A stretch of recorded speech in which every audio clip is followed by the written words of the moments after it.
कुछ एक है मान्यता में हो सकती है, परंतु कश्मीर की जो शैव परंपरा है शायद हमारी भाषा पर वो बहुत ही सिस्टमैटिक ढंग से चलने वाली परंपरा है, जिसमें आपका नाद से लेके मातृकाओं से लेके उमेश सब कुछ चलता है। तो हिमाचली परंपरा तो यहाँ पर केवल मात्र समर्पण और वो पूजा वाली भाव है।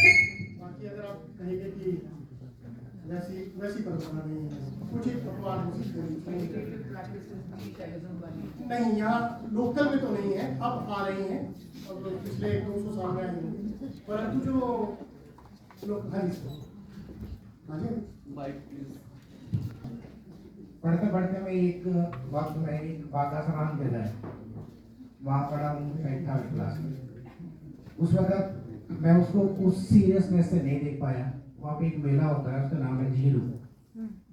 झीलू, उस झीलू में क्या होता है कि बागा समान नाम ही इसलिए है कि वो एक बाग के लिए मशहूर है। वो 100 बीघा का एक बहुत बड़ा बाग है, जैसा हमारा ढालपुर ग्राउंड है, इस तरह के बहुत बड़ा ग्राउंड है।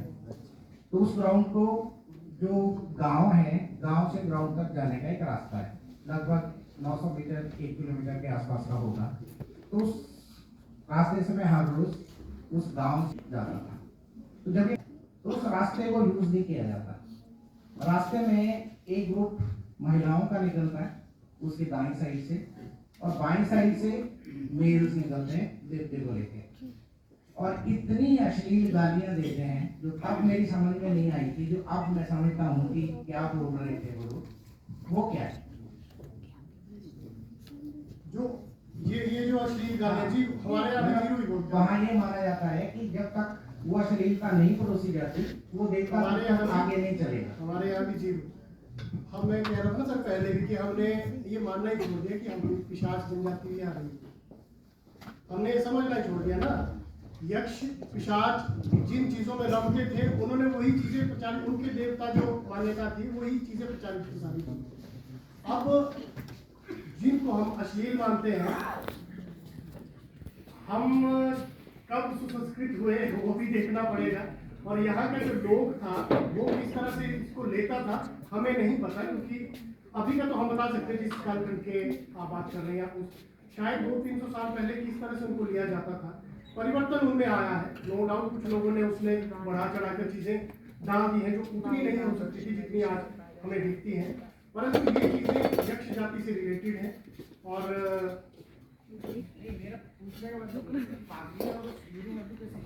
नहीं, फागली मतलब है अश्लील की तरह दोनों, परंतु फागली में सिस्टमैटिक एक ताल लय हर चीज होती है, उसमें भी होती है, परंतु ये अलग अलग समय हो सकते हैं, अलग अलग समय हो सकते हैं, हमारे यहाँ भी होते हैं, तो अलग अलग समय हो सकते हैं। कि जब औरतों को मासिक धर्म आते हैं तो उन्हें देवताओं से 2-3-4 दिन तक बाहर बैठाया जाता है। क्या आपको लगता है कि देवता इस चीज को मानते हैं? देखो ऐसा है, इस पे बहुत पहले एक इंटरव्यू भी किया था, बहुत पहले मुकेश ने किया था, इस पे बहुत चर्चाएं होती है। शायद मैं इस चीज़ के ऊपर बोलने के लिए उतना साइंटिफिक मुझे पता भी नहीं है, परंतु मैं एक सिंपल सी बात करूँगा। उस समय 3 मंजिल का घर होता था पहले, देवताओं की बात में आऊँगा, 3 मंजिल का घर था, परिवार बड़े होते थे, तो फूड में इसलिए रखा जाता था क्योंकि आपके पास इस्तेमाल करने के लिए 2 ही कमरे हैं, एक जहाँ पर आप खाना बन रहा है आपका, एक जहाँ पर आप लोग सो रहे हो। छोटे कमरे होते थे, बहुत ओपरू कितने होते हैं आजकल के घर की तरह नहीं कि 2 ईंट की दीवार, इतनी दीवार, कमरा तो बीच में छोटा सा है क्योंकि, और नीचे खून। अब क्या होगा, फिर हम पढ़ लिख गए, फिर हमने उसको टैबू है नो डाउट, उसमें कमियाँ हैं, हर चीज़ में अपनी कमियाँ हैं, कशों की मान्यताएं हैं। नेपाल में आज भी आपने देखी होगी शायद कई ने वो डॉक्यूमेंट्री थी कि जो नेपाल में बहुत गांव से दूर रखा जाता महिलाओं को, जहाँ उनकी वो भी होती। तो देवताओं से क्यों जुड़ी, क्योंकि पहले मैं कह रहा हूँ कि देवताओं के रथ नहीं थे, वो घरों में ही रखते थे, उनको इतने तीरू बोलते हैं हमारे, दीवार में तीरू होते हैं जिसमें वो देवता रखते थे, या तो ठीक है रथ नहीं थे ना मोहरे थे, जो उनका देवग्रह था वो था जंगल में दूर। हर देवता का आपको मैक्सिमम देवताओं का देव राम मंदिर के पास नहीं मिलेगा, जैसे गुरु जी कहते हैं वो मिलेगा आपको पीछे, परंतु घरों में जब जो लोग पूजा अपनी मान्यता करते साल महीने में एक दिन पूजा होती थी साजे को या फिर कोई विशेष त्योहार को, और जो उपवास जिसको हम अमावस्या से पहले का वो होता था पितरों के लिए। उसमें हमेशा बौड़े बनेंगे 12 के 12 महीने हर मास को अन्न चढ़ाया जाएगा। ये हमारी छोटी सी सिंपल सी संस्कृति थी। एक दिन देवता को दूध देना, फिर वहाँ बोलते थे कि देवी देवता ने छेड़ने जाना, ये ज़्यादा नहीं। केवल देवताओं के लिए दंत चिक्कड़ शब्द का भी प्रयोग किया गया है यहाँ पर। परंतु जो आपका प्रश्न है उसमें ये कि उस समय उनको वहीं रखते थे। बाद में वो टैबू वहां से लेके मंदिर तक गया, क्योंकि हमने मंदिर बनाया ना, अपने लिए बनाया मंदिर। देवता ने थोड़ी बोला मेरा मंदिर बनाओ। फिर हमने कहानी जोड़ दी कि मोरा मिला पत्थर के नीचे, झाड़ी के नीचे, वहां पर गाय आई, उसने गाय ने पिंडी में दूध दिया। फिर और ये आपको दशहरे में 77 देवताओं के साथ स्टोरी मैंने पूरा ढूंढा। 70 देवताओं की स्टोरी भी नहीं, 2-3 देवियों की भी स्टोरी सब की। ज्वाला भोजन ज्वालामती है उसका नाम, तो ये टैबू था। उसमें लोगों की सोच का भी प्रभाव पड़ा है।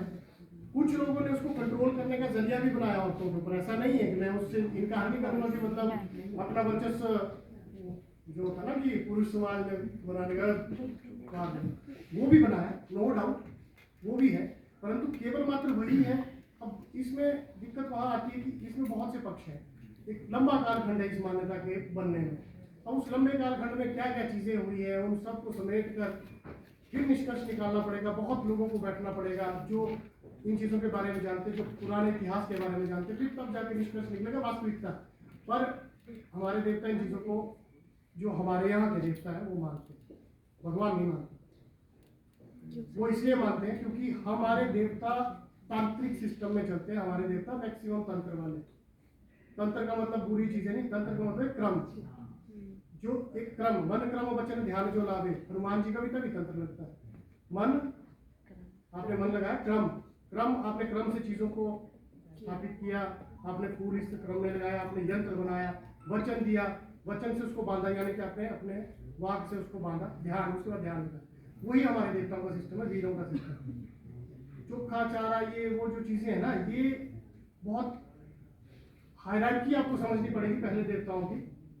कोई भी चीज बहुत ऊपर नहीं है, कोई भी चीज बहुत नीचे नहीं है, परंतु शक्तियां हैं कुछ स्पिरिचुअल वर्ल्ड की जो मानते हैं, जो नहीं मानते उनके लिए कुछ नहीं। तो उनके लिए मैनिफेस्टेशन, वो इस तरह से कह सकते हैं कि मैनिफेस्टेशन है। मैनिफेस्टेशन वो मान सकते हैं कि strong manifestation of the mind. आपके जो पीनियल ग्लैंड से आपने इतनी खतरनाक मैनिफेस्टेशन कर लिया, उसको एक्टिवेट कर लिया, तो वो आपने देवता बना लिया, कुछ बना लिया, तो आखिर क्या वो हो सकता है। परंतु ये जो महिलाओं वाला प्रश्न है, ये मुझे लगता है ये बहुत समय तक रहेगा और इसका जवाब स्पष्ट रूप से मिलना बहुत मुश्किल होगा अभी तो फिलहाल, जब तक ये पूरी तरह से खत्म नहीं होगा। लेकिन क्या आप ये मानते हो कि ये कस्मों की ही परंपरा है? तो खश बेल्ट में है, पूरे खश बेल्ट में है ये। मुझे लगता है कि ऐसा है, हो सकता है कहीं और में, परंतु ये और जगह गई होगी। लेकिन अब शायद मुझे लगता है ये वो कंट्रोल वाली जो मैं बात कर रहा हूँ ना, उन्होंने देखा कि अच्छा हाँ ये कंट्रोल करने का अच्छा साधन है, अब शायद और जगह सीखा हो। परंतु पहाड़ों में इसलिए क्योंकि इसमें बहुत सारे कारण आ गए। तो आपका रहने का जो स्थान है वो, दूसरा किसी का 3 मंजिल का वो तो रह लेगी खुद में,